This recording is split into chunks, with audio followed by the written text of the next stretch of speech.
Cosas que si me preguntan no voy a explicarles bien porque es muy complicado la parte de la física de la resonancia, pero vamos a tratar de hacer un resumen entendible, lo que hace la resonancia en el paciente, ¿verdad? Porque de ahí pues la parte física, como les dije, es complicado y eso queda para gente, para los físicos, ¿no? Dedicados a esas cosas.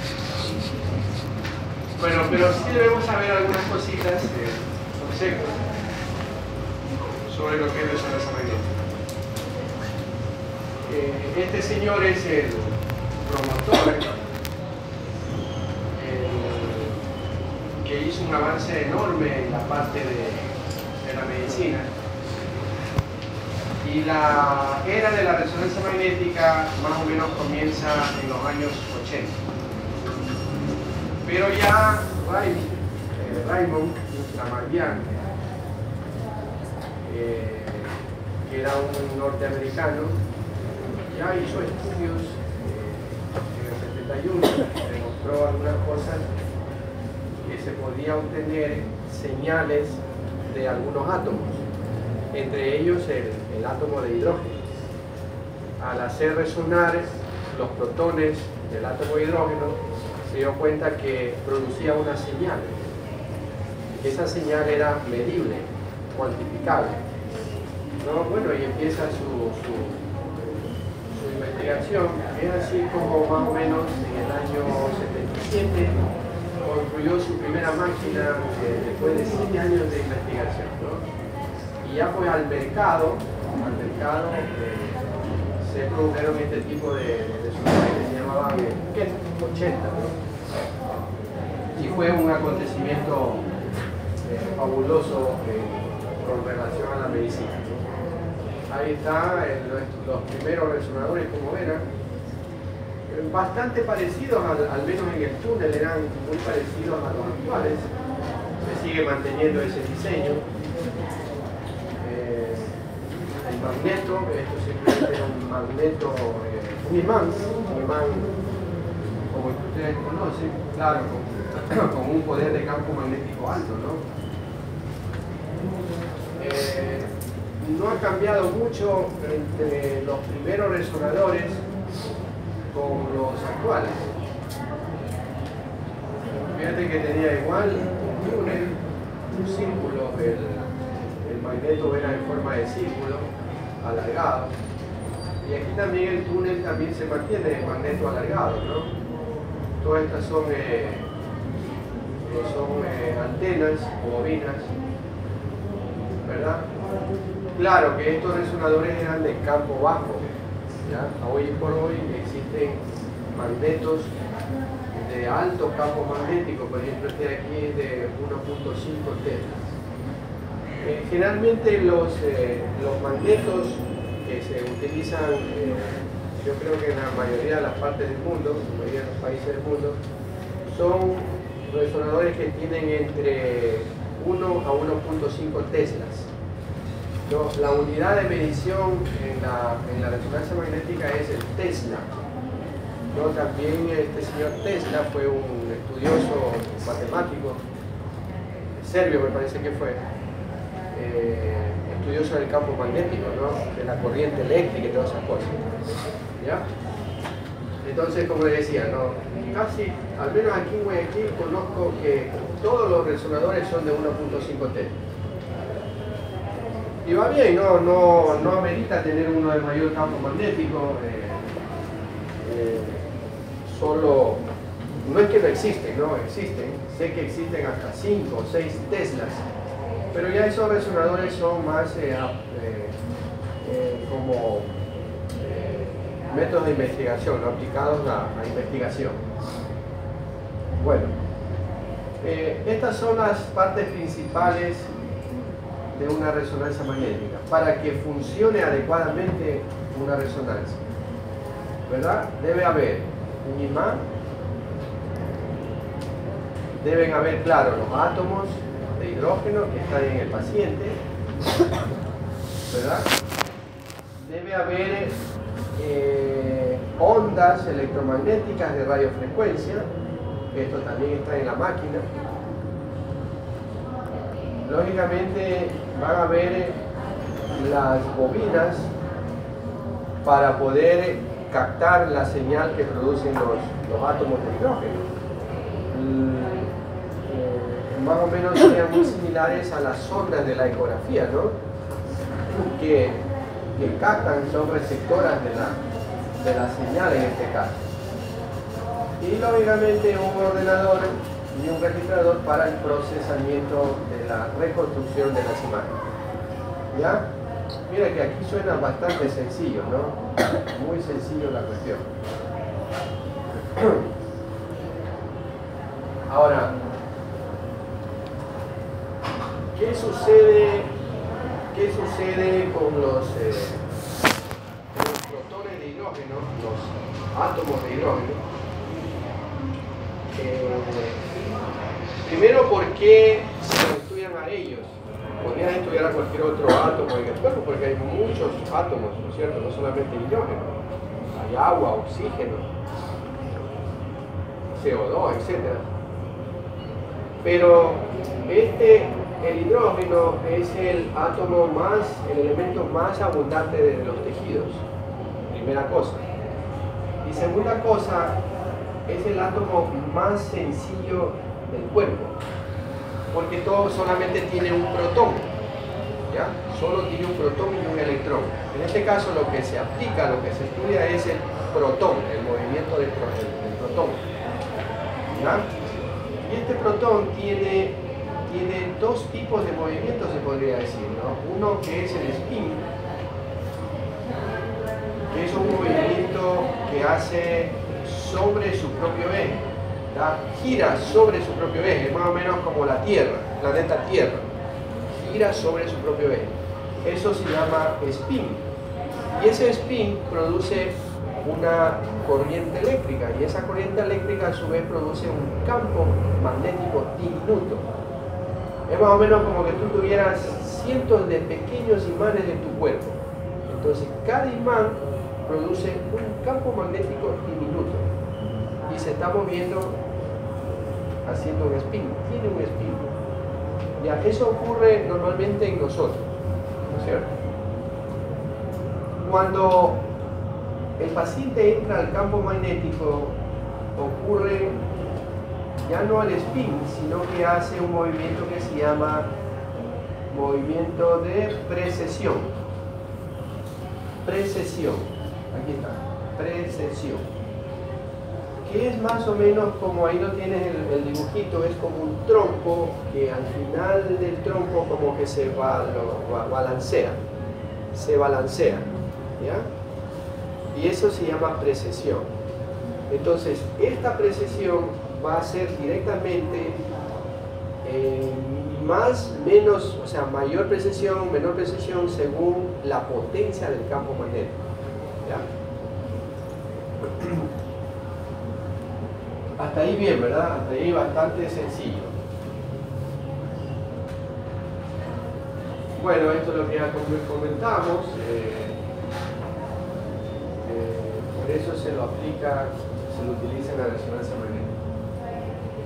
Ya. Ahora, ¿qué sucede cuando el paciente entra ya a la camilla del aparato, ¿no? del magneto? Suceden dos cosas. Estos protones se alinean en dos sentidos. Así como más o menos la brújula se alinea con la Tierra en ¿cuántos planos serían? ¿En cuántos ejes? Norte, sur, este, oeste, ¿no es cierto? Más o menos, cuatro. Aquí solamente tiene dos opciones. O se alinean hacia el norte o se alinean hacia el sur. Es decir, unos protones se alinearán en forma paralela con relación al campo magnético y otros en forma antiparalela, o sea, lo contrario, también con relación al campo magnético, ¿verdad? Eso sucede cuando cuando el paciente está ya acostado en la camilla y está ya dentro del túnel. con fines ya de obtener, porque aquí el éxito es obtener la señal de estos resonadores, de estos protones, perdón, de esos protones, ¿no?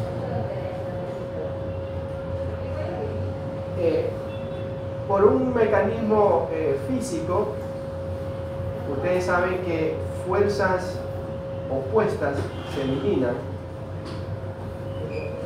y porque también los protones que están orientados en forma paralela consumen menor cantidad de energía. No así los que están orientados al contrario.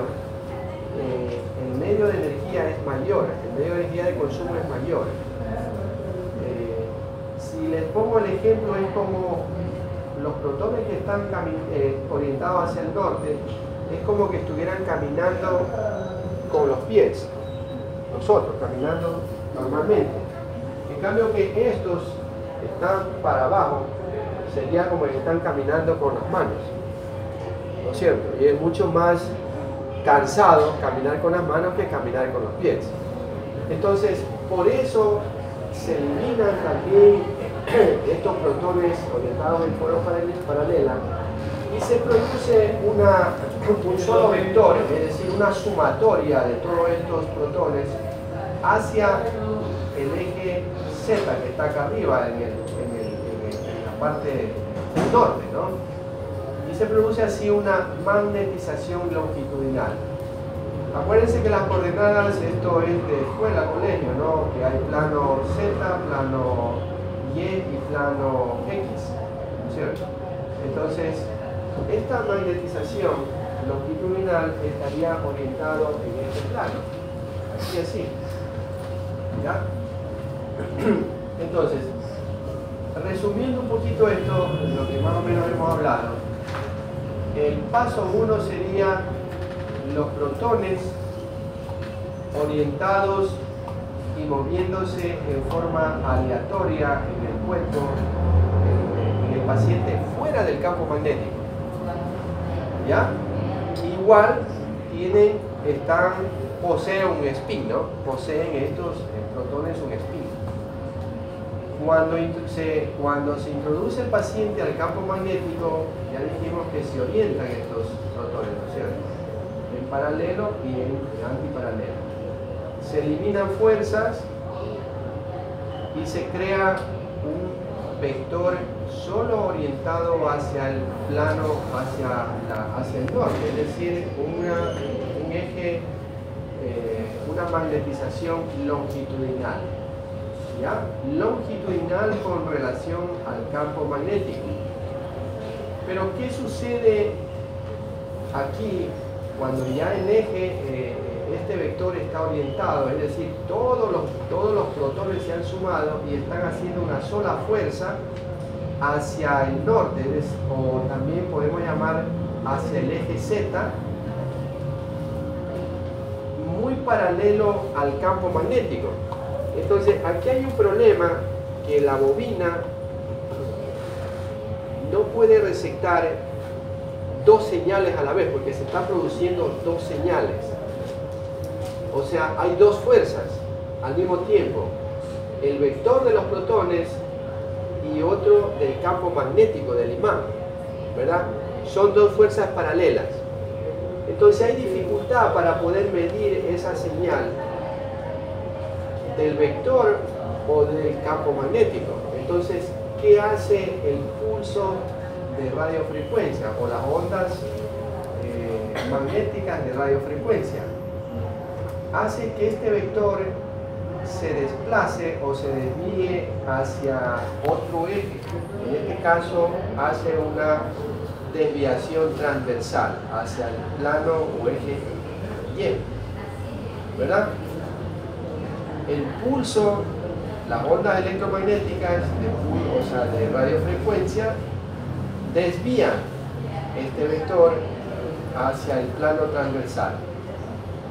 Más o menos sería, si yo pongo mi mano así, mi brazo ahí, este sería el vector longitudinal, magnetización longitudinal.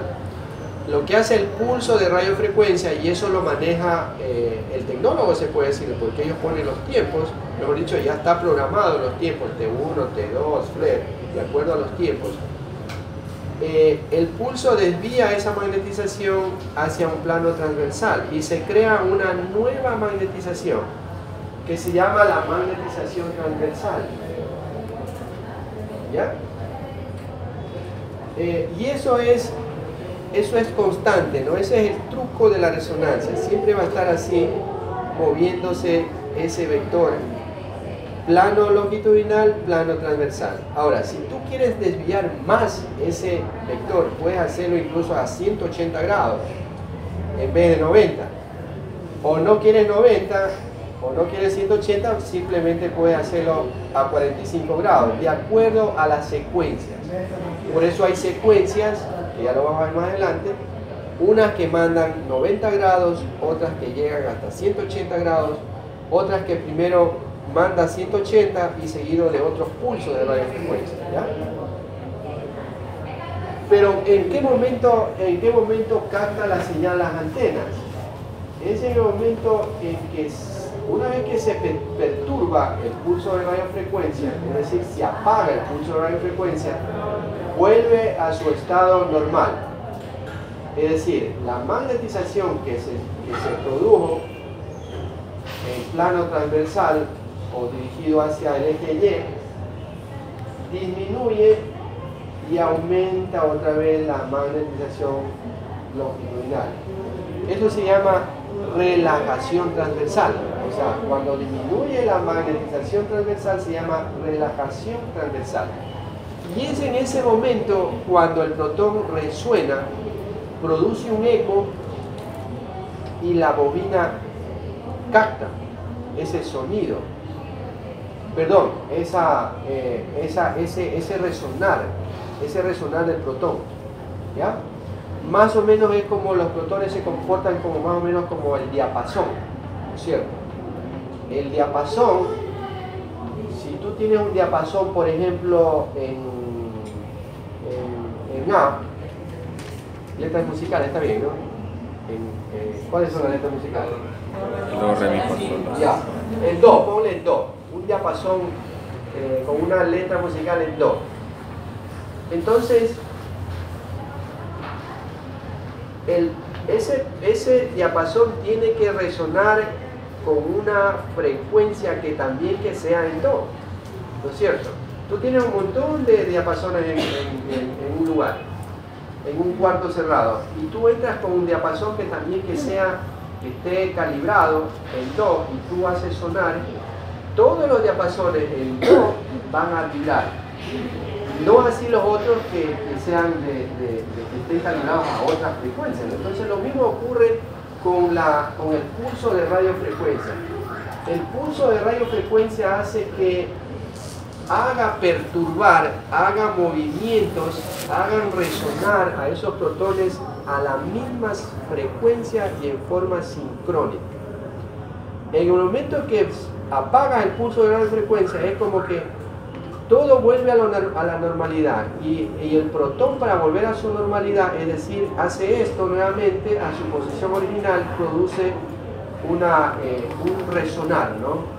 Por eso se llama resonancia. De ahí viene la palabra de resonancia. ¿Ya?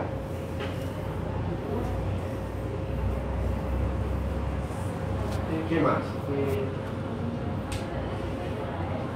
Bueno, sí, ya esto ya. ¿Qué hace el pulso de radiofrecuencia? El objetivo es voltear la magnetización longitudinal hacia el plano transverso y así crear la magnetización transversal. O sea, dirigido al eje Y, ¿no? ¿Para qué se hace esto? Ahí tiene la respuesta.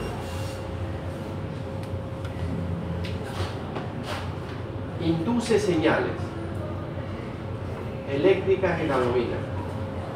La variación de la magnetización transversal, o sea, relajación de los protones, se relajan los protones, es lo que puede leer el equipo, es decir, la bobina o la antena. O dicho de otra manera, la precesión de la magnetización transversal induce señales eléctricas en la bobina. ¿Ya? Ese es el truco de la resonancia, ¿no?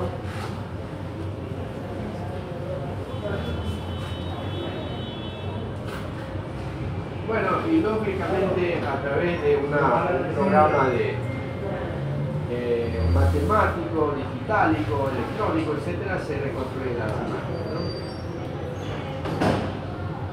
Ya, el tiempo de relajación longitudinal se llama el T1 y el tiempo de relajación transversal se llama T2. Ya, esto también ya lo comentamos. Ya. Ahora, la terminología es muy parecida también a la ecografía o a la TC. Y aquí también tenemos imágenes brillantes o blanco, imágenes oscuras, negras, o también vamos a tener imágenes grises. De acuerdo a eso van a ser hiperintensos, isointensos o hipointensos, ¿no?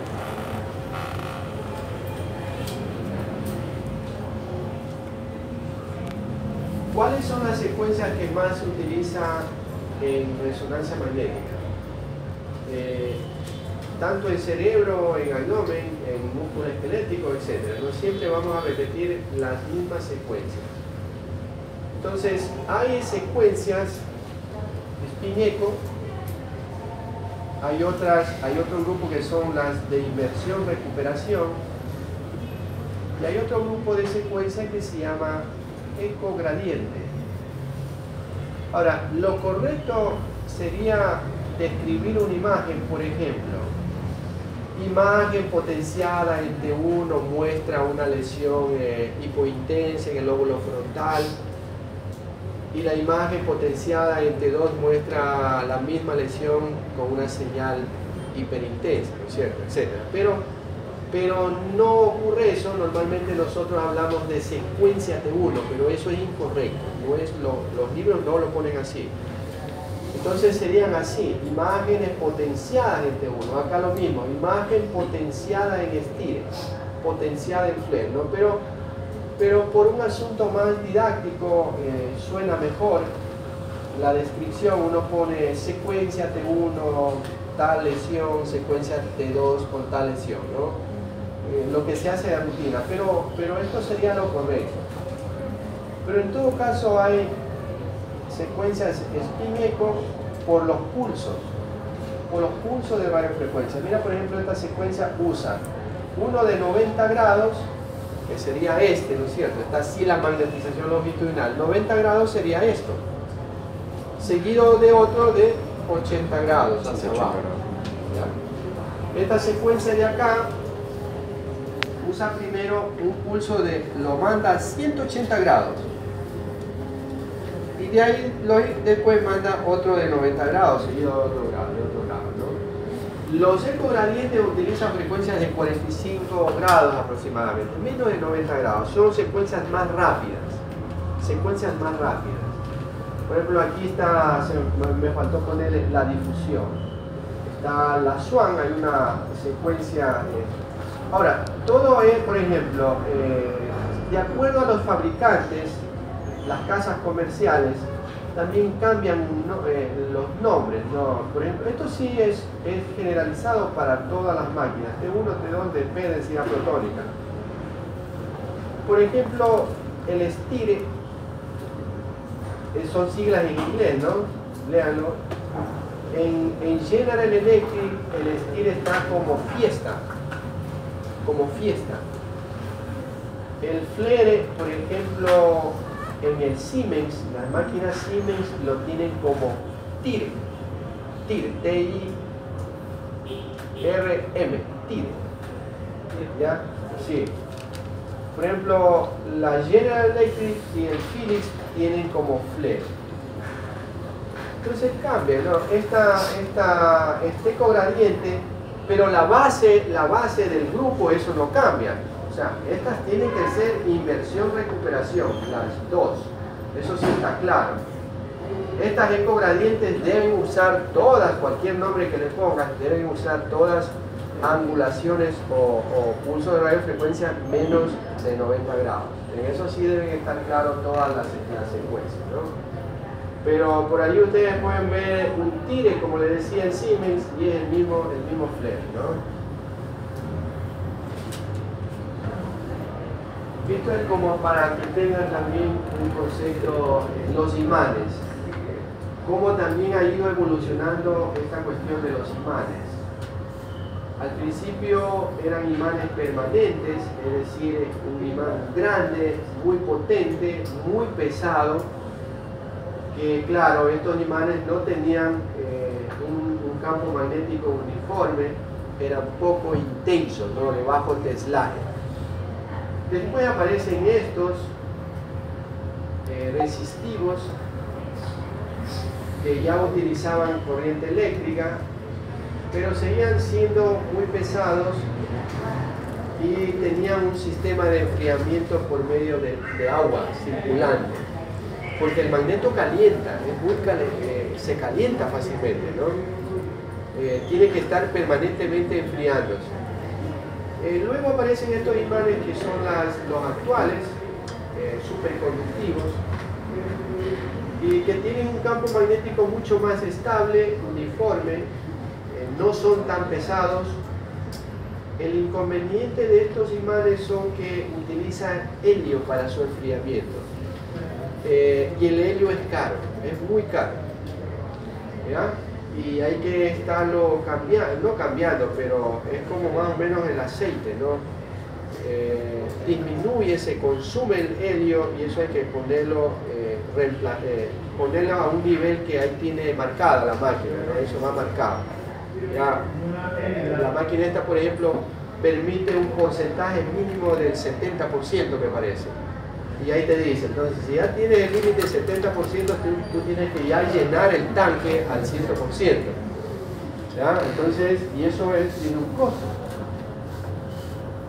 Pero ese es el mejor sistema de enfriamiento de los actuales magnetos.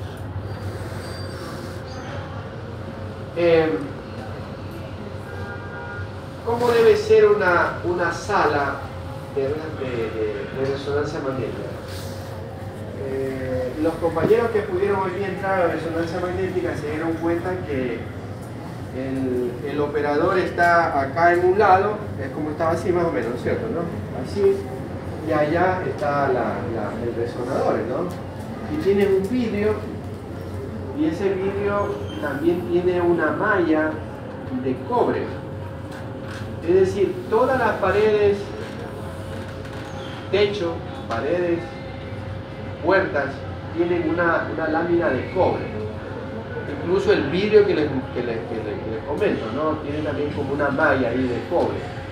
¿Cuál es la función de esa malla? Como quien dice, lo envuelve, ¿no? Lo hace como una bóveda cerrada. ¿Ya? Es que el objetivo es que esos protones, o sea, los átomos de hidrógeno, no obedezcan a ningún estímulo electromagnético externo, porque pueden ser estimulados por ondas de radio de afuera, ¿no? Por alguna onda de un avión que pasa, también te puede estimular, y eso hace de que no vas a tener imágenes de alta resolución. Entonces, el protón solamente se estimula por las ondas de radiofrecuencia del aparato. Está aislado, no hay ningún otro estimulador externo. Por eso se llama también esta jaula, se llama jaula de Faraday. Jaula de Faraday. Se toman su tiempo esto para construir esta jaula. Yo recuerdo que aquí primero hicieron la jaula, se tiraron casi un mes construyendo la jaula, porque hacen la jaula y ya hacen pruebas a ver si no tienes algún estímulo. Le dicen, ¿tiene algún estímulo? Otra vez comienzan viendo dónde está la falla, hasta que quede perfecto, hasta que no haya ningún estímulo externo. ¿Ya?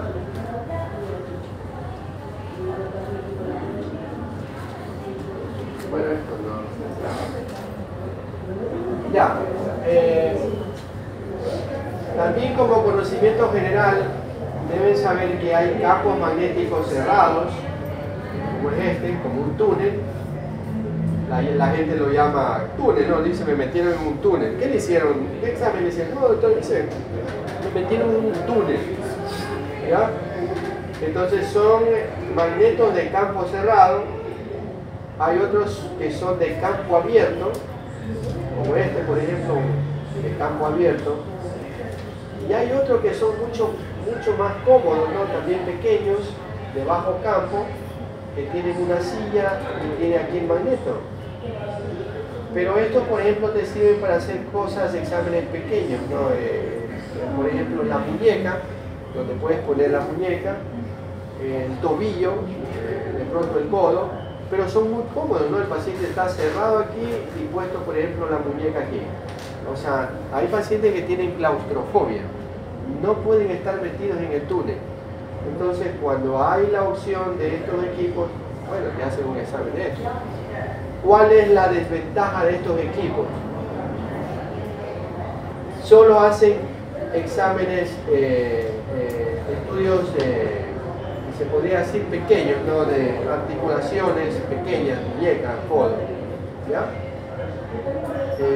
Por ejemplo, quieren hacer aquí, no pueden meter la cabeza ni el tórax, ¿no? ¿Cómo vas a meter ahí, no? Acá, por ejemplo, sí se puede introducir al paciente tórax, rodillas, etcétera, pero como son de bajo campo magnético, generalmente los resonadores de abiertos son de bajo campo, menor a 0.5 teslas.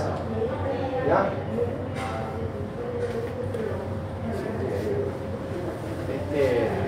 Dice, tú tienes, bájale un poquito el volumen del televisor.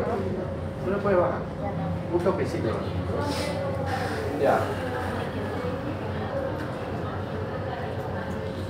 Bobinas. Hay bobinas de volumen que por lo general son bobinas emisoras y receptoras. Y hay otras, estas por ejemplo están en el mismo aparato, generalmente están en la camilla. Están en la camilla. Estas bobinas de cuerpo entero también se llaman, ¿no? Y hay otras que son de superficie, que solamente son bobinas receptoras. Por ejemplo, hombros, las que van puestas en el hombro, en la cabeza, en la rodilla, ¿no? Aquí asoman dos conceptos más, que esto deben aprenderse, los tiempos. Por ejemplo, el TR, que es el tiempo de repetición, y el TE, que es el tiempo de eco. ¿Ya? Por ejemplo, en la secuencia T1 se usa tiempos bajos, ¿no? Más o menos, me parece que en el T1 hay un TR de menos de 100